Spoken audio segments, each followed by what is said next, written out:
మరి సంఘం యెరూషలేములో ఫలించెను, యూదయ సమరయలో అభివృద్ధి చెందను, బోధిగంతాల్లో విస్తరించెను. ఏ విషయమైనా ఈ వచనం చుట్టే తిరుగుతుంది.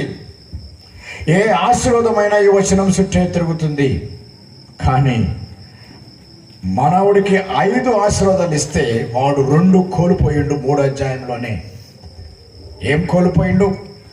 పాపము చేసిన తర్వాత లోపరుచుకోవటం, ఏలటం ఆగిపోయింది.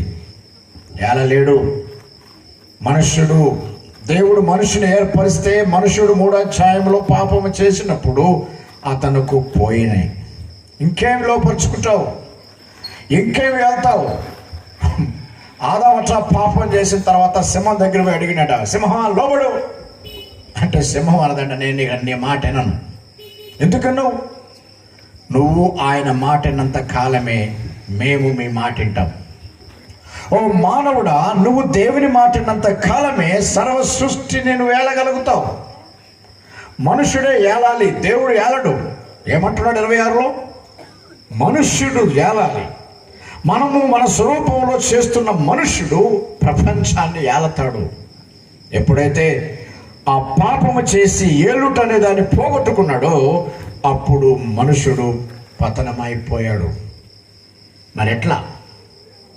నిజంగా ఈ 5 ఆశీర్వాదాల్లో 2 పోయినన్న సంగతి మనకు ఎక్కడ రాస్తుందో తెలుసండి? ఆదికాండం 9:7. నోవాహు జలప్రళయం అయిన తర్వాత దేవుడు సర్వ సృష్టిని జలప్రళయాన్ని ఇచ్చి నాశనం చేసినాక మిగిల్చిన నోవాహు కుటుంబానికి దేవుడు చెప్పిన మాట 9:7 చదవండి. మీరు ఫలించి అభివృద్ధి నందుడి, మీరు భూమి మీద సమృద్ధిగా సంతానము కని విస్తరించుడని వారితో చెప్పాను. పోయే ఆ 2 ఏడున్నాయి పోయే.